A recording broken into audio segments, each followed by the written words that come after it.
आज Doubtnut app download करें। Doubtnut पर अपने सभी गणित, रसायन विज्ञान, भौतिक विज्ञान और जीव विज्ञान के डाउट्स का करो सफाया।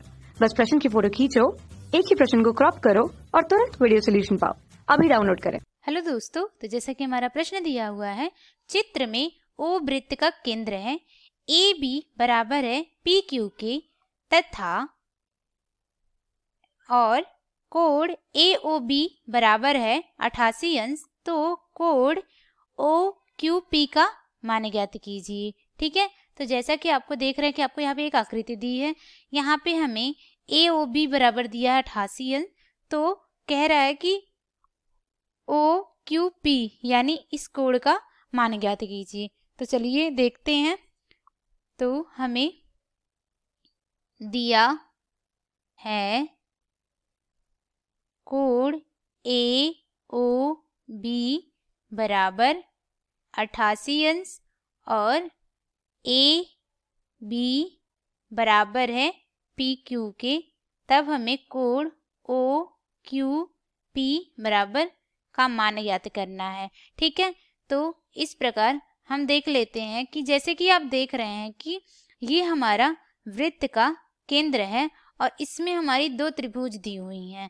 तो अगर हम देखें तो हम कह सकते हैं कि ए ओ बराबर होगा बी ओ के, ठीक, और हमारा ओ क्यू बराबर होगा पी ओ के। क्यों? क्योंकि ये हमारे वृत्त की त्रिज्या है जो केंद्र से होके जा रही हैं। ठीक है, तो ये यानी ये वृत्त की त्रिज्या है, तो ये सभी आपस में बराबर होंगी। और जैसा कि प्रश्न में हमें पहले ही दिया है कि ए बी बराबर होगा पी क्यू, तो अगर हम देखें तो हम जानते हैं कि यदि त्रिभुज की तीनों भुजाएं दूसरे त्रिभुज की तीनों संगत भुजाओं के बराबर हों तो त्रिभुज हमारा सर्वांगसम होगा। कि आप देख रहे हैं कि ए ओ बराबर होगा हमारा बी ओ के, तो ए ओ बराबर हमारा ओ क्यू के भी हो जाएगा, बी ओ बराबर हमारा ओ पी के भी हो जाएगा। तो ये भुजाएं आपस में बराबर है, जैसा कि प्रश्न में हमें दिया कि ए बी बराबर है पी क्यू के, यानी कि इस त्रिभुज की तीनों संगत भुजाएं आपस में बराबर हैं, तो ये त्रिभुज हमारा सर्वांगसम होगा।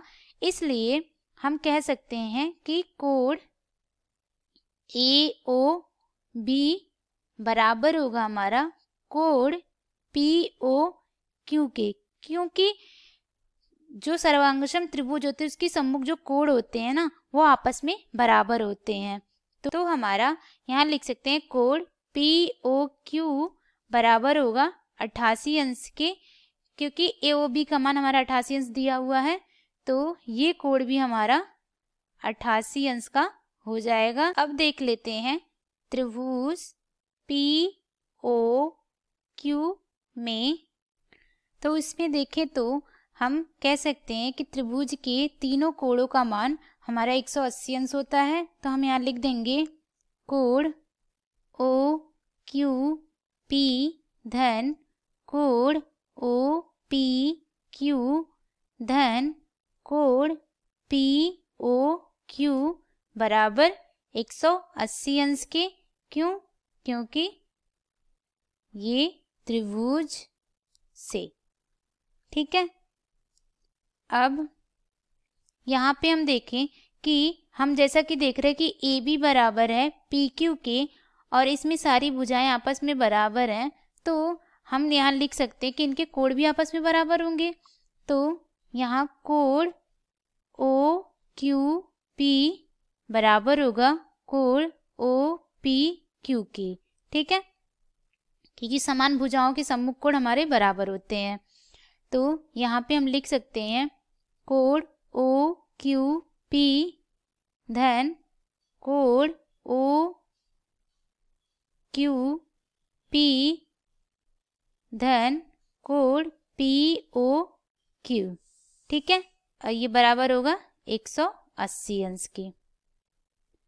तो यहाँ पे देख लें तो ये हमारा दो कोण ओ क्यू पी धन अब कोड POQ का मान कितना आया हमारे पास 88 अंश बराबर 180 अंश के।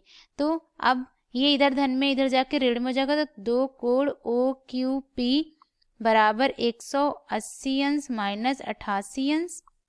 तो ये हो जाएगा कोड OQP बराबर 188 में से 180 में से 88 घटाएंगे तो कितना आएगा, 10 में से ये हमारा 8 जाएगा 2 और ये यहाँ 17 हो जाएगा, तो ये 9 यानी 92 अंश, और ये 2 इधर गुणे में है तो इधर आके भाग में हो जाएगा। तो ये आ गया हमारा कोड OQP बराबर 2 चौके 8, 2 छक्के 12, 46 अंश। तो हम कह सकते हैं कि कोड OQP बराबर होगा कोड OPQ के, और इनके मान होंगे 46 अंश। तो जैसा कि प्रश्न में पूछा था कि कोड OQP का मान ज्ञात कीजिए, तो ये हमारा इस प्रश्न का उत्तर हो जाएगा। तो मुझे आशा है कि आपको ये हल समझ में आया होगा। धन्यवाद। कक्षा 6 से 12वीं से लेकर नीट, IIT, JEE वो एडवांस के लेवल तक 1 करोड़ से ज्यादा छात्रों का भरोसा। आज ही डाउनलोड करें डाउटनेट ऐप या व्हाट्सएप करें अपने सारे डाउट्स 8400 400 400 पर।